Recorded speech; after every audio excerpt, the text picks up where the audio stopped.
अद्य रमादेवी महिला विश्वविद्यालय पक्षतः संस्कृत विभागानुकूल्येन समायोजिता इयं संगोष्ठी यस्यां शीर्षकमस्ति संस्कृत साहित्ये नैतिक शिक्षा। अत्र सभायाः मुख्य सभापति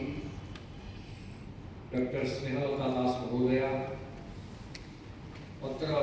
मंचासीनाः प्राध्यापकाः डॉक्टर अखिलरंजन पाढ़ी महोदया, मम सम्मुखभागे समुपस्थिताः सर्वा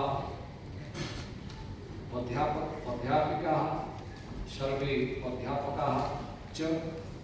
अत्र समुपस्थिताः छात्राश्च सर्वेषां कृते मम सुप्रभातं शुभाभिनन्दनं शुभकामना च। पिलामाने संस्कृत भाषा देवभाषा प्रयोग साधारण देव गुणर उत्पत्ति पाई करा जाए। आमे समस्ते नर किंतु नरत्व भितर देवत्वर आरोप पाई जो भाषार आवश्यकता अच्छी से भाषा के होची संस्कृत भाषा। से आमे ताको देव भाषा बोलते। आमे समस्ते कौन चाहे ना आमे चाहे मो भितर देवत्वर आरोप हो, मु गोटे भल मनीष होइकी तैयारी। भल मनीष अर्थ मनीष ठारू जे टिके उपरे बुद्धि विवेक विचार कर्म एकु जी प्राधान्य देला सी है दैव गुण संपन्न बोली आमे कहे। से दैव गुण संपन्नता जो भाषा माध्यम रे आमे विशेष भाव में प्राप्त हुए ताहा होची देव भाषा। ये देव भाषा माध्यम रे आमको निर्देश दिया जाइछि उपनिषद माध्यम रे।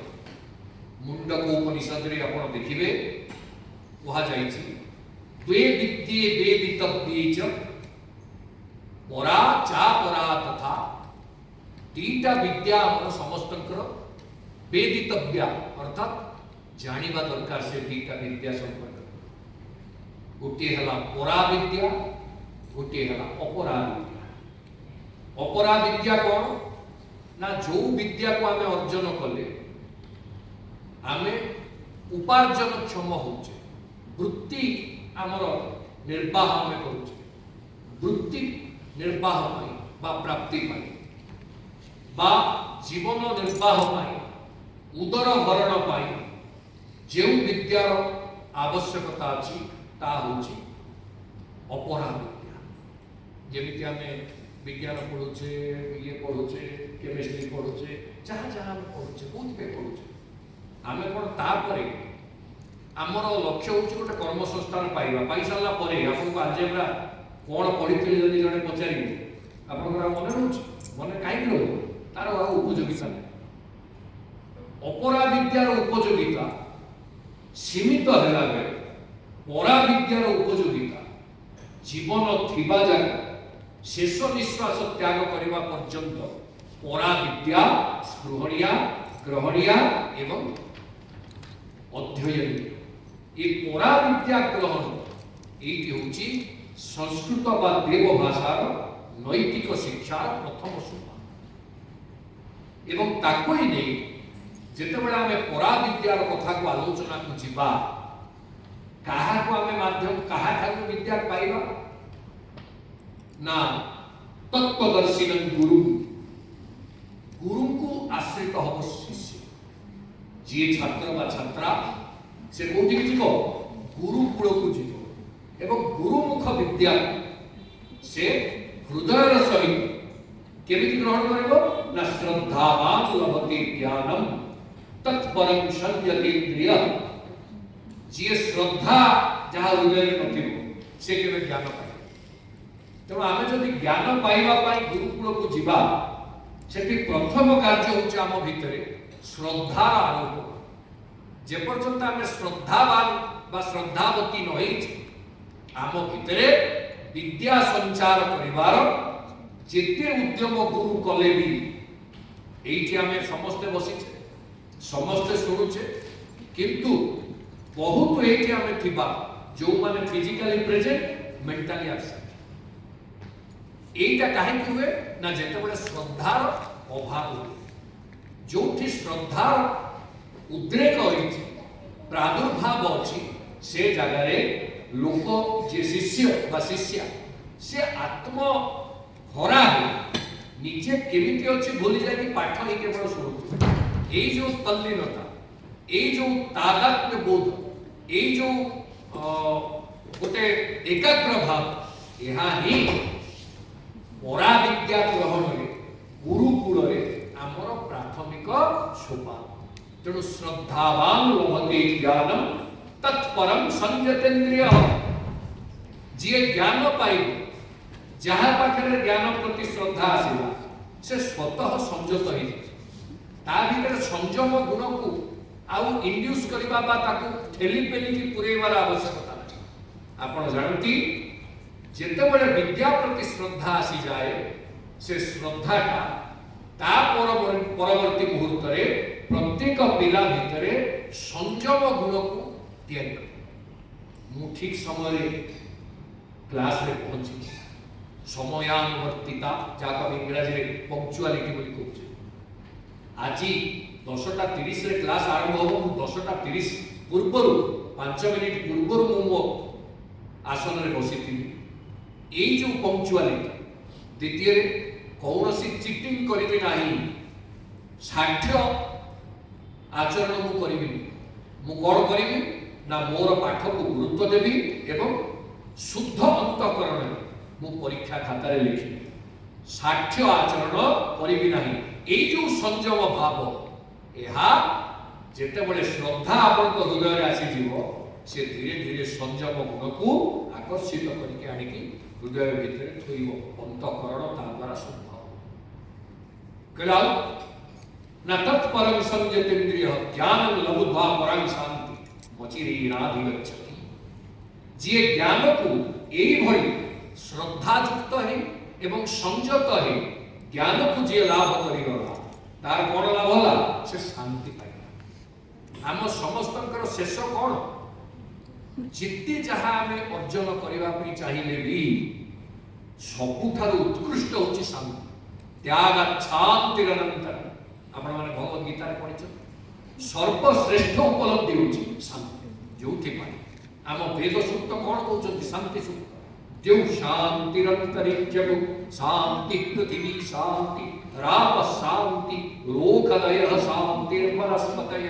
शांतिर्विश्वेदेव शांतिर्ब्रह्म शांति सर्वं शांति शांतिरेव शांति सा मा शांतिरेवि सा शांति मान एधि से शांति मते प्राप्त हो तार्थ हम समस्त भितरे शांतिर आस्वादन ही आम जीवनर सर्वोत्तम लक्ष्य एवं उपलब्धि आपण माने जेते मुनि ऋषि को कथा कहू समस्त कौन शेष रही से कहीं ध्यानस्थ होती ध्यान धारणा समाधि निधिध्यासन ये जिते जहाँ आम करुचे योग मार्ग में सब गुड़ाक प्राप्ति कौन शांति कहीं ना ईश्वर होचंती शांतिर प्रतीक से आम कौन प्रभु को प्रार्थना करे ना शांताकारं भुजगशयनं पद्मनाभं सुरेशं शांताकार शांति ये जो शांति प्राप्ति पाई आमे जदि नैतिक शिक्षा को आधार करे से शिक्षा आमको मार्जित करे मार्जित कौन ना दर्पण आपण देखिला बेले अनेक समय धूली जमी जाए धूली जमी गले दर्पण रे ठीक प्रतिबिंब पड़िबो नाही तेणु धूली की पोछि दे आमे दर्पण को देखिले स्पष्ट प्रतिबिंबर अनुभव आमे पाए से धूली पोछिबा जो मार्जना से मार्जना होची नीति होची एभली एक वस्त्र बा एभली एक माध्यम जा द्वारा आमे आमर जीवन चर्चार धूली पोछि दे आम जीवन चर्चा को कौन करवा निर्मल बा विमल करवा ए विमलत्व भाव आनिबा पाई नीति शास्त्र आवश्यकता अछि एवं नीति शास्त्र में कौन कहा जाय तार प्राधान्य शास्त्रकार कहते पृथिव्यां त्रीणि रत्नानि पृथ्वी में तीनटा होची रत्न जलम अन्नम सुभाषितम मूढ़ई मूढ़ई प्रस्तर खंडेषु रत्न संज्ञा विधीयते से कहते संसार रे बा पृथ्वी तीनटा होची रत्न एक नेला जल जल हला रत्न बिना जल रे जीवन नहीं से आम जलर अन्य एक पर्यायवाचक शब्द होची जीवन किमिच्छन्ति शिशु श्रांतो किमिच्छन्ति शिशु श्रांत शुरो रोगी राजा जोगी अयः कीलाणम अमृतम जीवनं भुवनं वनम अमर कोश पढ़ुछ ना पिला माने जलर पर्यायवाची शब्द जेतबे दिया जाय अमर कोश रे श्लोकटा अछि कि नहीं जाके देखिए अमर जे न पढ़िला से विद्यारे अमरत्व पाई परिबो नाही मन रख केमति पढ़िबो ना किमिच्छन्ति शिशु श्रांत शुरो रोगी राजा जोगी गोटे शिशु कौन चाहे गोटे सुर देवता कौन चाहे गोटे राजा कौन चाहे गोटे श्रांत पथिक कौन चाहे गोटे रोगी कौन चाहे गोटे जोगी कौन चाहे ये सबुर उत्तर गोटे श्लोक रे पय शिशु चाहे पय क्षीर पय बोले क्षीर पय बोले कौन जड़ कीला श्रांत चाहे सरबत ताको टिके सरबत मिल गले लस्सी मिल गले से खुशी कीलाड़ बोले होची मिठा पानी एवं जड़ एवं मिठा सरबत कीला पय कीलाड़ अमृतम देवता माने कोन जानती किमिच्छन्ति सुराः अमृतम इच्छन्ति तेणु जलर अर्थ जलर गोटे नाम होची अमृत एवं अमृतर नाम मध्य अमृत कहले पय कीलाड़ अमृत जीवन रोगीटा कौन चाहे रोगी चाहिए जीवन केमि मोर बंची जीवन बोले जीवन आम जोटा निर्वाह करुचे आ जीवन बोले होची जड़ कहला ना जोगी कौन चाहे गोटे जोगी जे सन्यासी तार पार्थिव विषय रे किछि आकर्षण नाही से कौन चाहिबो ना वन को जीवा पई चाहिए वन शब्दर अर्थ होची जड़ वन शब्दर अर्थ होची जंगल सेति पई आमे वनज बोले कहले वनात जायते इति वनज वनज बोले पद्म वनद वनं ददाति इति वनद बोले मेघ गला तापरे राजा कोन चाहिबो राजा चाहिबो केमि ता राज्य बढो भुवन मु भुवनपति हेबी भूपति भुवनपति भुवन शब्दर अर्थ होची जड़ भुवन शब्दर अर्थ होची ये पृथ्वी तेनु ई जो गोटी हला जड़ होची हमर द्वितीय रत्नटी होची जड़ अन्नम अन्न होची आ गोटी रत्न आपण माने समस्त जानନ୍ତି अन्न होबा पई अन्न ही हमर पोषक आमे खाद्य न खाइले केमिति शरीर पोषित हो तेणु पोषक होची अन्न सेटा केमिति हुए यज्ञाद भवति पर्जन्य पर्जन्यादन्न संभव अन्नाद भवन्ति भूतानि आपण माने भगवत गीता सुनिछन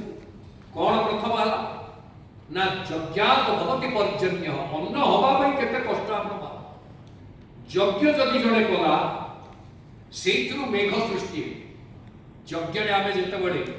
आहुति दिए जहा कहउतले टिके पूर्व डॉक्टर पाढ़ी आमर वेद मंत्रर चारि वेद भितर प्रथम मंत्र अग्नि नीले पुरोहितम अग्नि का एकमात्र अग्नि होचंती देवता आपण जेते 33 कोटी देवता कर अर्चना करंतु आपत्ति नाही जे जहा को मानुछंती मानंतु किंतु आ खाद्य काहा को दियंती आपण वास्तव भोग काहा को दियंती जो देवता के पई आपण पूजा करंतु होम कला बेले आगो किए प्राप्त हेबे अग्नि ही प्राप्त है तेरो प्रथम वैदिक देवता भाव रे अग्निकर स्वीकृति एवं से होचंती सर्वभूक हेतिबा सबु देवतांकर जो भाग यज्ञ भाग प्रथमे अग्नि के प्राप्त हुए से अग्नि नीरे पुरोहितम अग्नि ही पुरोहित अर्थात से ही हमर आगे अग्रे अग्रपूज्य जहाँ को आमे कहूँ ये पुरोहितर अर्थ नुहे जे पुरोधा ये होचंती अग्रपूज्य पुरोहितम पुरो पुरह बोले होचे आगे हितम बोले निहितम स्थापितम स्थानितम वा पुरोहितम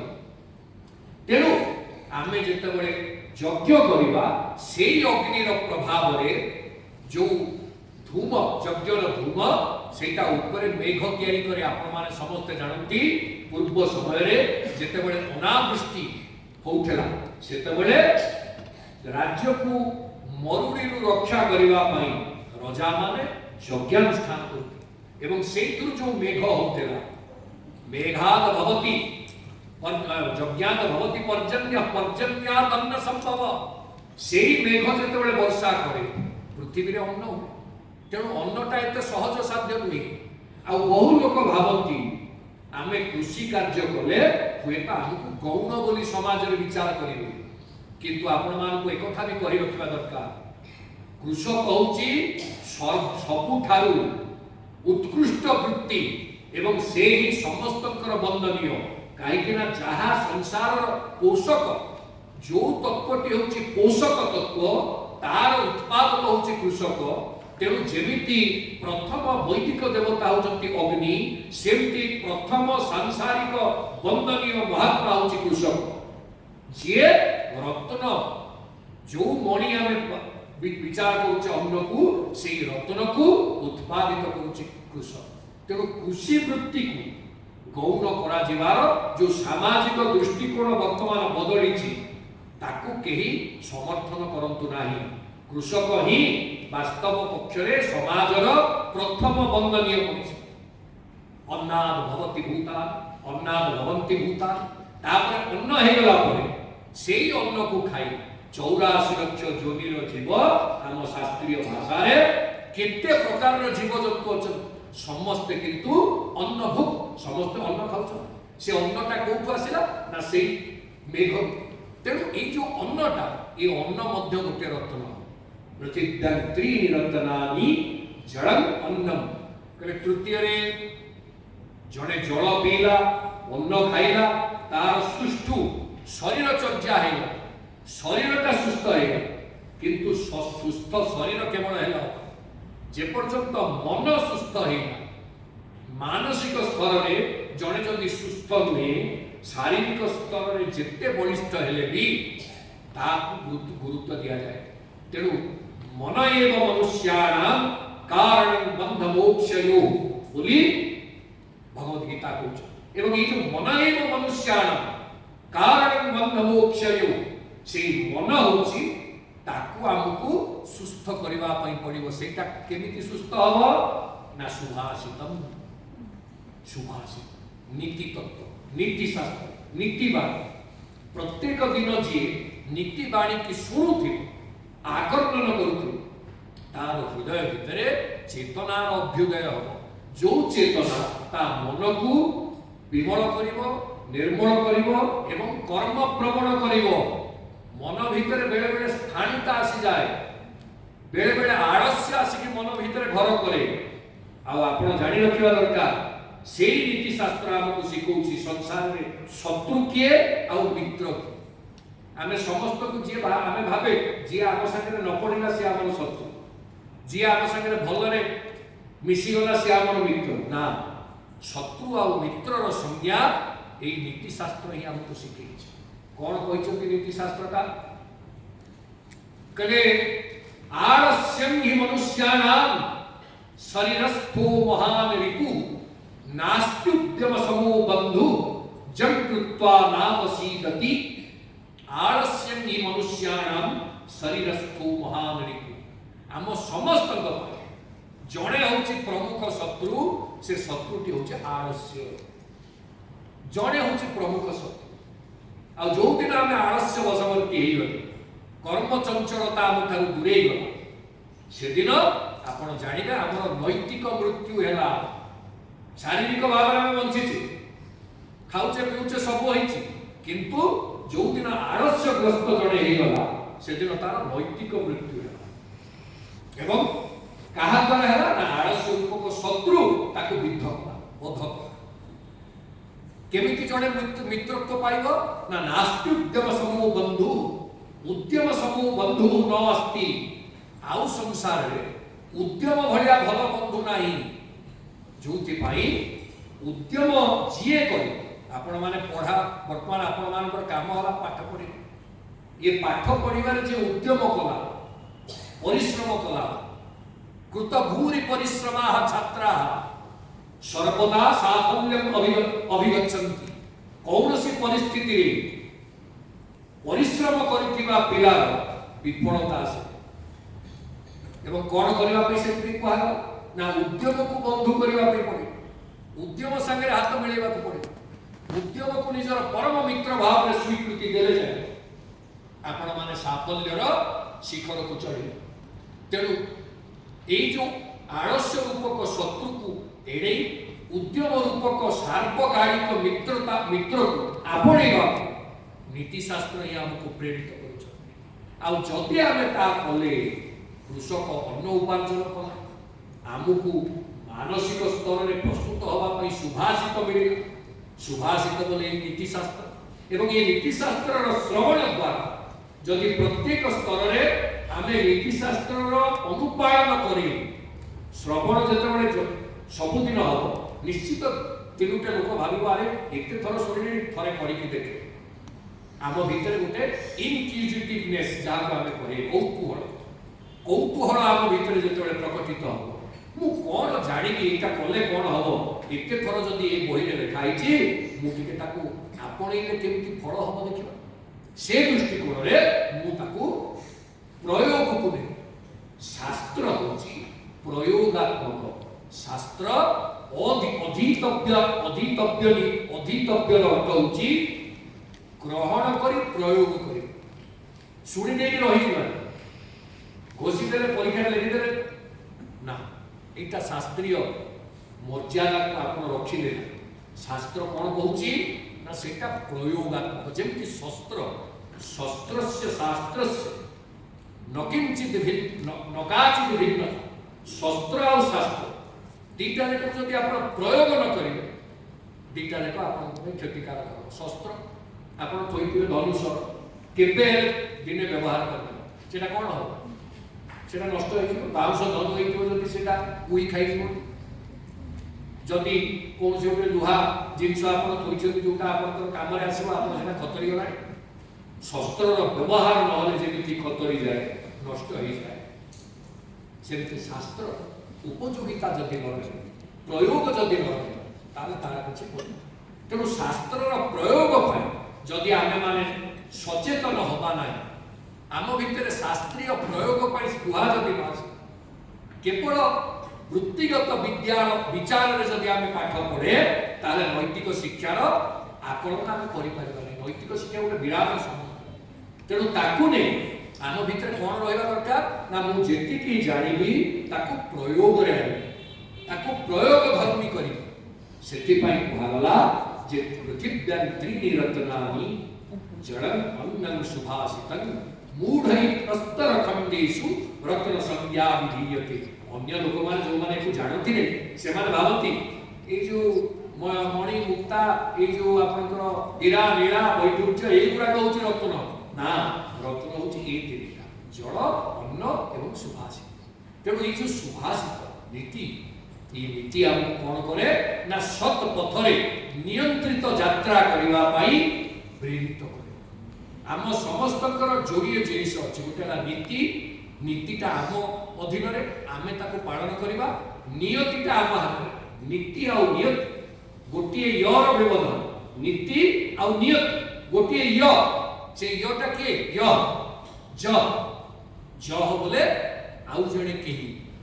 सी किए ना सी होचुती ईश्वर जदि आपण नीति की अनुपालन कले नियति की केमिति सुचारू रूपे आपण को प्रदान करिवे सेटा विधाता कहा सेति पय हमको कोन कहला ना कर्मणि बाधिकारस्ते मा फलेषु कदाचित् मा कर्म फल हेतुर्भू और माते संकोष पकर्मणि केबे কর্ম করা বেলে কোন ফল পাইবি কি নাই এ দ্বন্দ্ব ভিতরে পশন্তু নাই কাহিଁକି ନା ଫଳ ଫଳଦାତା ହଉଛନ୍ତି ଜନାର୍ଦ୍ଦନ ଯିଏ ଯାହାକୁ ଆମେ ଜ ନିୟତି ତା ଭିତରେ ଯୋଉ ୟଟା ଅଛି ସେଟା ଆଉ ଜଣକୁ ବୁଝଉଛି ସେ କିଏ ଆମେ ଆମ ହାତରେ ନାହିଁ ସିଏ ଦେବେ ସିଏ ଯୋଉଟା ଦେବେ କେମିତି ଦେବେ ନା ଆପଣ ପରୀକ୍ଷା ଖାତାରେ ଯଦି ଠିକ ଠିକ ଉତ୍ତର ଲେଖିଥିବେ ସିନା ଆପଣଙ୍କର ଆଚାର୍ଯ୍ୟ ମହୋଦୟ ତାକୁ ଦେବେ ନମ୍ବର ଦେବେ କେମିତି ଦେବେ এই ঠিক ঠিক লেখিবা এই যে ঠিক শব্দ ইয়ার শুদ্ধ এবং সম্ভ্রান্ত